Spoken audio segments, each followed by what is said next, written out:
नमस्कार साथियों, मैं सम्मनाथ मंडल पुनः आज आपको अपने चैनल क्विक एजुकेशन हब में आपका स्वागत करता हूं। तो आज आपको जो निष्ठा प्रशिक्षण में मॉड्यूल 13 का जो पाठ है, इसमें विद्यालयी अवधारणा और संकल्पनाओं के बारे में है, उसका गतिविधि एवं मुख्य प्रश्नोत्तरी को कराने का प्रयास करेंगे। तो यदि हमारे चैनल में नए हैं तो मेरे चैनल को सब्सक्राइब करें एवं बगल के बेल आइकन को भी क्लिक करें, जिससे मेरे नए वीडियो का नोटिफिकेशन आपके मोबाइल तक तुरंत पहुंचे। तो चले वीडियो में।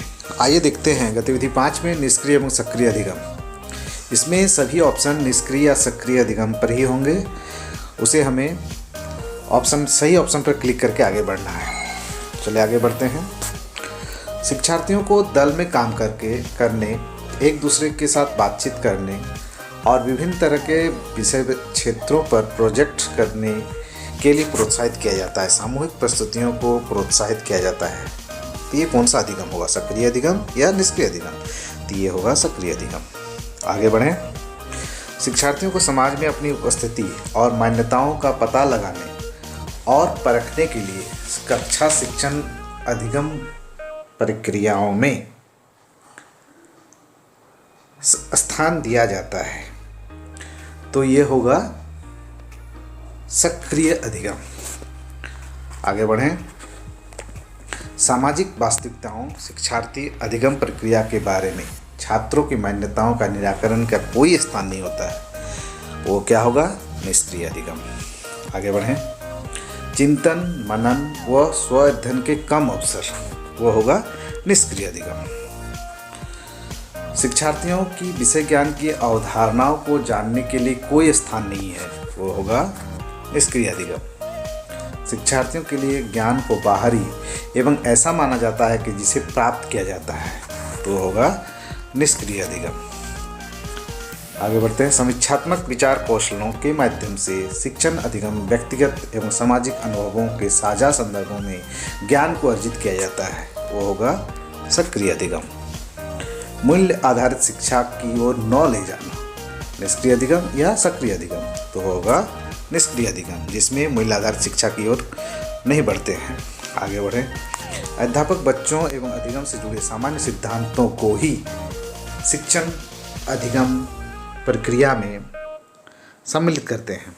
तो जिसमें हम देखते हैं कि अध्यापक के द्वारा शिक्षण अधिगम प्रक्रिया में जो सामान्य सिद्धांत हैं उसी का प्रयोग करते हैं, तो वो होगा निष्क्रिय अधिगम। क्योंकि उसके नए नए क्षेत्र, नए नए आयाम स्थापित हो रहे हैं, तो उसे हमें लाना है। तो इसमें सही ऑप्शन होगा निष्क्रिय अधिगम। आगे बढ़ें। अध्यापक उन सामाजिक, सांस्कृतिक एवं राजनीतिक संदर्भों को समझते हैं जिसमें शिक्षार्थी पलते और विकसित होते हैं। वे शिक्षार्थियों को सैद्धांतिक जानकारी के साथ साथ जीवन की वास्तविक स्थितियों से भी परिचित कराते हैं। तो इसमें सही ऑप्शन होगा सक्रिय अधिगम। आगे बढ़ें। शिक्षक शिक्षार्थियों को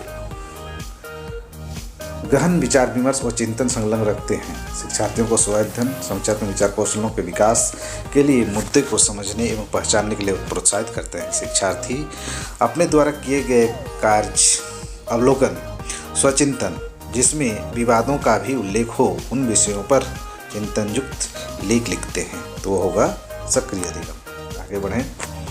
सामाजिक पुनर्निर्माण के लिए जीवन के लोकतांत्रिक तरीके, समानता, न्याय, स्वतंत्र, बंधुता, धर्मनिरपेक्षता एवं उत्साह को बढ़ावा देना, ये होगा सक्रिय अधिगम। आगे बढ़ें। शिक्षार्थी दिए गए कार्यों, कक्षा में होने वाले परीक्षा, क्षेत्र कार्यों एवं शिक्षण अभ्यासों पर व्यक्तिगत रूप से कार्य करते हैं, तो वो होगा निष्क्रिय अधिगम। आगे बढ़ें।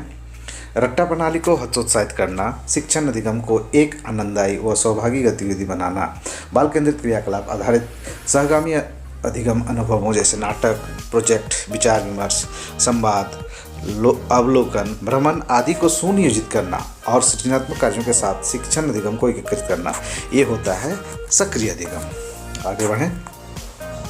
रट्टा प्रणाली को प्रोत्साहित करना, जिसमें हम लोग रट्टा प्रणाली को प्रोत्साहित करते हैं, वो कौन सा होगा? निष्क्रिय अधिगम। ज्ञानात्मक अवधारणों को परखने, जानने एवं चुनौती देने हेतु पर्याप्त अवसर, वह होगा सक्रिय अधिगम। आगे बढ़ते हैं। तो इस तरह हम लोग 16 के 16 प्रश्न का जवाब दिए हैं, कोई भी क्वेश्चन स्किप नहीं किए हैं। अब इसे सबमिट करके अपना स्कोर चेक करें। तो इसमें हमारे 16 के 16 आंसर सही हैं तो आप भी अपना 16 के 16 आंसर लाएं और मेरे वीडियो पर बने रहें। लाइक करें, सब्सक्राइब करें और अपने दोस्तों में शेयर करें। तो बढ़ते हैं आगे की ओर। तो इस प्रकार हम लोग मॉड्यूल 13 के मुख्य प्रश्नोत्तरी की ओर बढ़ते हैं, जिसमें पहला प्रश्न हमारे सामने इस प्रकार होगा, जिसमें पहला क्वेश्चन है कि विद्यालय के स्टाफ के साथ दल अधिगम की प्रक्रिया का समेकन करना। तो इसके लिए सबसे उचित अवसर क्या होगा? खेल का मैदान, कक्षा कक्ष, स्टाफ मीटिंग या रसोई घर? तो वो होगा स्टाफ मीटिंग। आगे बढ़ें। विद्यालय नेतृत्व का सीधा प्रभाव छात्र अधिगम पर पड़ता है। इसका अर्थ है विद्यालय का चक्कर लगाना, विद्यालय प्रमुख द्वारा कक्षा में शिक्षण अधिगम प्रक्रिया में सम्मिलित होना, अकस्मात छात्रों की नोटबुक का निरीक्षण करना, अध्यापकों को नए शिक्षण तरीके का प्रयोग करने में सहायता करना। तो इसमें जो सबसे सटीक ऑप्शन है वो है विद्यालय प्रमुख द्वारा कक्षा के शिक्षण अधिगम प्रक्रिया में सम्मिलित होना। आगे बढ़ें। विद्यालय विकास योजना किसके लिए उपयोगी नहीं है? विद्यालय का विजन निर्मित करने में, विद्यालय से संबंधित क्षेत्रों का आकलन करने में, विद्यालय में उपलब्ध संसाधनों का आकलन करने में, केवल प्रशासकीय उद्देश्यों के लिए। तो इसका जो सभी ऑप्शन प्राय सही है, लेकिन आपको केवल प्रशासकीय उद्देश्यों के लिए जो है वो उपयोगी नहीं है। इसे आगे बढ़ते हैं।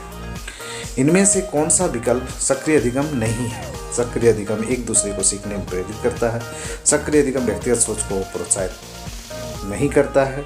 सक्रिय अधिगम विश्लेषणात्मक सोच पर जोर देता है। सक्रिय अधिगम अध्यापक सुगमकर्ता होता है। तो इसमें जो सक्रिय अधिगम नहीं है वह सक्रिय अधिगम व्यक्तिगत सोच को प्रोत्साहित नहीं करता है। इसका सही ऑप्शन है। आगे बढ़ते हैं।